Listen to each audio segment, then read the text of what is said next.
Hello all welcome to Filmy Focus OTT review of Daughter of Prasad Rao. జీ5లో stream అవుతున్న series ఇది. It's 6 episode series.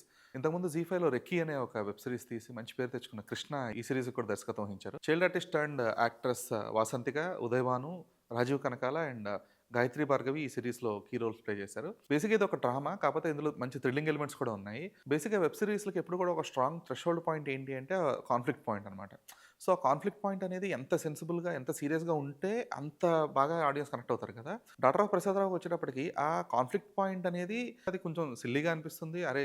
ఇదేంటి ఇంత సిల్లీగా ఉంది అనిపిస్తుంది. అట్ ద సేమ్ టైమ్ అది రిలేటబుల్‌గా కూడా ఉంటుంది. ఒక సిల్లీ కాన్ఫ్లిక్ట్ పాయింట్‌తో మనం ఇంతకుముందు 'పాతాళలోక్' అనే వెబ్ సిరీస్ చూసాం. సో, బేసిక్‌గా 'పాతాళలోక్' కంప్లీట్ అయ్యేటప్పటికి ఏంటి ఈ రీజన్ కోసం ఆ హతోడ త్యాగి అసల ఈ మర్డర్ చేయకుండా ఆగిపోయింది అనే కైండ్ ఆఫ్ ఒక ఫీల్ వస్తది కదా! అంటే అందులో ఏంటి ఈ డాగ్ పెంచుతాడు కాబట్టి, డాగ్స్‌ని పెంచుతాడు కాబట్టి సో, అతను చంపకూడదు అనే కైండ్ ఆఫ్ ఒక క్లోజర్ ఉంటుంది. సో, ఈ సీరీస్‌కొచ్చేటప్పటికి కూడా అదే కైండ్ ఆఫ్ ఒక క్లోజర్ ఉంటుంది. బట్ అదేంటంటే మోర్ ఆఫ్ రిలేటబిలిటీ ఉంటుంది. అంటే మనం అరే! ఇలా ఉందేంటి అని చెప్పేసి ఒక చిన్నపాటి షాకర్ ఎలిమెంట్‌లా ఉంటుంది. బట్ ఇక్కడేంటంటే అవును కదా! అని చెప్పి ఒక సెన్సిబిలిటీ క్రియేట్ చేశాడు డైరెక్టర్ కృష్ణ. సో, ఆ రిలేటబిలిటీ అనేది అరే! ఇది మనం రెగ్యులర్‌గా ఫ్యామిలీస్‌లో చూస్తున్నాం అనేదే ఒక బిగ్గెస్ట్ యూఎస్‌పీ ఈ సీరీస్‌కి. అండ్ 6 ఎపిసోడ్ సీరీస్ అవ్వడం అనేది ప్లస్ పాయింట్ అనమాట. ఎందుకంటే ఒక్కొక్క ఎపిసోడ్ హార్డ్‌లీ 20-25 మినిట్స్ ఉంటాయి. కొన్ని 18 మినిట్స్ కూడా ఉన్నాయి. సో, ఈ 20 మినిట్స్ సీరీస్‌లో ఆన్ అన్ యావరేజ్ ఒక 20 మినిట్స్ ఏసుకున్నా 20 మినిట్స్ ఎపిసోడ్ అంటే ప్రతి ఎపిసోడ్‌లో కూడా ఒక రిలీవింగ్ ఎలిమెంట్ ఉంటది. ప్రతి ఎపిసోడ్‌లో కూడా ఒక థ్రిల్లింగ్ ఎలిమెంట్ ఉంటుంది. సో, ఇవన్నీ కూడా అరే! బావుంది, బావుంది, బావుంది అనుకుంటూనే వెళ్తాము. ఫిఫ్త్ ఎపిసోడ్ వచ్చేటప్పటికి అసలు ఈ రీజన్ ఏంటి అనేది క్లోజర్ వచ్చేసినప్పటికి కూడా సిక్స్త్ ఎపిసోడ్‌కి వచ్చేటప్పటికి ఏదైతే కంప్లీట్ ఒక రివీల్ ఉంటుందో అది మంచి ఎంగేజ్ చేసిందనమాట. So, sixth episode will be a shocker for sure. ఎందుకంటే అప్పటిదాకా మనం చూస్తూ వచ్చిన కథ వేరు. సిక్స్త్ ఎపిసోడ్‌లో రివీల్ చేసే ఒక కథ వేరు. బట్ దానికి కూడా ప్రాపర్ ఎస్టాబ్లిష్‌మెంట్ ఉంది. ఏది కూడా ఇరిగించినట్లుగా అప్పటికప్పుడు జస్ట్ ఒక థ్రిల్లింగ్ ఎలిమెంట్ కోసం యాడ్ చేసినట్టుగా ఉండదు. Everything sits in the story. So, ఆ స్క్రీన్ ప్లే గాని, ఆ రైటింగ్ గాని, ఆ డైలాగ్స్ గాని ఇవన్నీ కూడా చాలా సెట్ అయ్యాయి ఈ సీరీస్‌కి. అలాగే పెర్ఫార్మన్సెస్ కూడా చాలా నేచురల్‌గా ఉన్నాయి. స్పెసిఫిక్‌గా రాజీవ్ కనకాల క్యారెక్టర్ ఒక స్పెసిఫిక్ ఒక ఆఫీస్‌కి ఫస్ట్ టైమ్ ఒక హైదరాబాద్ ఆఫీస్‌కొచ్చి ఒక సీక్వెన్స్ ఉంటుందనమాట. సో, అక్కడ ఆయన చూపించే అమాయకత్వం అనేది చాలామంది అరే! మా ఫాదర్ కూడా ఇలా ఫీల్ అయ్యేవారేమో అనే కైండ్ ఆఫ్ ఒక రిలేటబిలిటీ తీసుకొస్తుంది. అలాగే Vasanthika the kind of confidence she passes.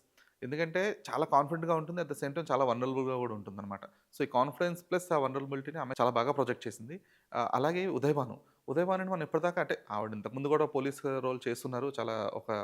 చాలా very old ఫిల్మ్‌లో.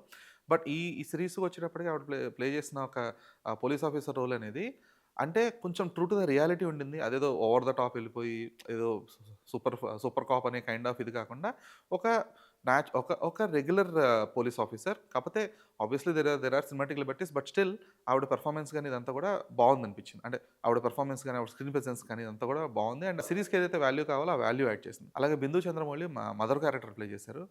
She was good in that. అంటే సీన్స్ తక్కువున్నాయి. కాపోతే ఆ సీన్స్ బట్ ఏదైతే ఎమోషన్ పండాలో, ఏదైతే ఎమోషన్ ఎలివేట్ అవ్వాలో అది బాగా ప్రాపర్‌గా ఎలివేట్ చేశారు ఆవిడ. అండ్ గాయత్రి భార్గవి మనం ఇప్పటిదాకా ఆవిడని చాలా సాఫ్ట్ రోల్స్‌లో చూస్తూ వచ్చాం కదా! ఇది కొంచెం హట్కే ఉంటుంది. గాయత్రి భార్గవి కాస్టింగ్ వల్ల సీరీస్‌కి ఒక అన్‌ప్రెడిక్టబిలిటీ అయితే ఖచ్చితంగా యాడ్ అయింది. కాకపోతే ఆ ఫైనల్ సీక్వెన్స్ ఏదైతే క్లోజర్ ఉందో అక్కడ ఇంకాస్త ఇంపాక్ట్‌ఫుల్ పెర్ఫార్మన్స్ నీడెడ్ ఏమో అనిపించిందనమాట. అది అంటే ఆ స్థాయి ఏదైతే తను ఒక్కసారిగా కోపం తెచ్చుకొని, ఒక్కసారిగా భయపడే కైండ్ ఆఫ్ ఒక సీక్వెన్స్ ఉండిందో అక్కడ కొంచెం ఎక్కడో పెర్ఫార్మన్స్ విషయంలో కొంచెం డౌన్ అయినట్టుగా అనిపించింది. బట్ అదర్ దాన్ దట్ ఆ కైండ్ ఆఫ్ ప్రొడక్టిబిలిటీ అనేది లేకుండా చేయడంలో Gayatri Bhargavi was successful enough. And music was decent. Camera work బావుంది. సీజీ వర్క్ కూడా బావుంది. అండ్ ఏఐ యూజ్ చేసిన విధానం కూడా బావుంది.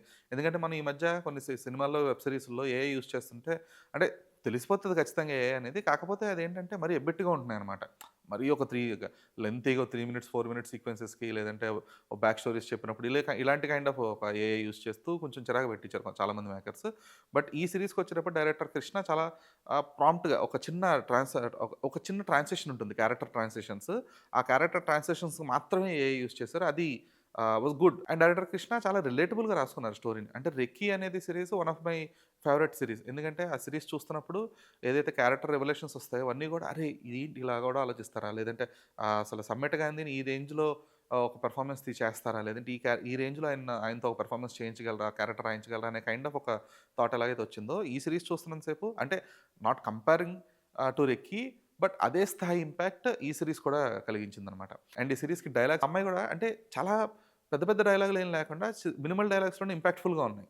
అంటే for example 'Rajeev Kanakala' and 'Gayathri Bhargavi' కాంబినేషన్‌లో ఒక సీన్ ఉంటుంది. పెద్ద కర్మ గురించి చెప్పడానికి వచ్చారా అంటే చాలా సింపుల్‌గా కర్మల గురించి మాట్లాడుకుందాం అంటాడు. సో, మనకేంటంటే చూస్తున్నప్పుడు అంటే ఆ డైలాగ్ నార్మల్‌గా అనిపించొచ్చు. బట్ ఏదైతే తర్వాత సీన్ రెవల్యూషన్ ఉంటుందో దానికి చాలా యాప్ట్ అది. కర్మల గురించి తర్వాత మాట్లాడుకుందాం అని. సో, ఇలాంటి డైలాగ్స్ చాలా ఉన్నాయి. And production was decent. ఏదైతే అంటే ఆ హాస్టల్ గాని, లేదంటే ఆఫీస్ గాని అంటే చాలా లిమిటెడ్ లొకేషన్స్ ఉన్నాయి. అంటే తిప్పి కొడితే ఇప్పుడు ఆ వాసంతిక హౌసు అదే Vasanthika and Rajeev Kanakala house, Vasanthika office and hostel. ఈ 3 ప్లేసెసే. మిగిలినన్ని కూడా చాలా మినిమల్ లొకేషన్స్. సో, ఆ మినిమలిస్టిక్ లొకేషన్స్‌లో సింపుల్‌గా మరీ ఎక్కువ సెటిల్‌కెళ్ళిపోకుండా అంటే హెవీ బడ్జెట్ అనేది అంటే బడ్జెట్ అనేది మోస్ట్‌లీ వీళ్ళు ప్రొడక్షన్ సైడ్ దట్టు ఈ పోస్ట్ ప్రొడక్షన్ సైడ్‌కి ఎక్కువ పెట్టుకున్నారన్నమాట. అంటే సీజీఐ గాని, డీఐ గాని, ఏఐ గాని లేదంటే కలరింగ్ గాని వీటి విషయంలోనే ఎక్కువ పెట్టుకున్నారు. కాస్టింగ్ కూడా చాలా అంటే తిప్పుకొడితే 10, 15 క్యారెక్టర్‌లే ఉంటాయి సిరీస్ మొత్తానికి. So, they spent more on pre production of the story and post production of the output. So, ఈ 2 విషయాల్లో చాలా ప్రాపర్‌గా, ప్రాంప్ట్‌గా యూజ్ చేసుకున్నారు. బడ్జెట్స్ కానీ ఇవన్నీ గూడా. So, both production team and direction team should be appreciated for it. So, 'Daughter of Prasadarao' అనే సీరీస్‌ని తెలుగు ఓటీటీ స్పేస్‌లో one of the best thriller series అనొచ్చు. ఇది ఒక డ్రామా బట్ ఆ థ్రిల్లింగ్ ఎలిమెంట్స్ ఏవైతే ఉంటాయో ఖచ్చితంగా ఆకట్టుకుంటాయి. So, please do watch it on Zee5. This is Dheeraj signing of.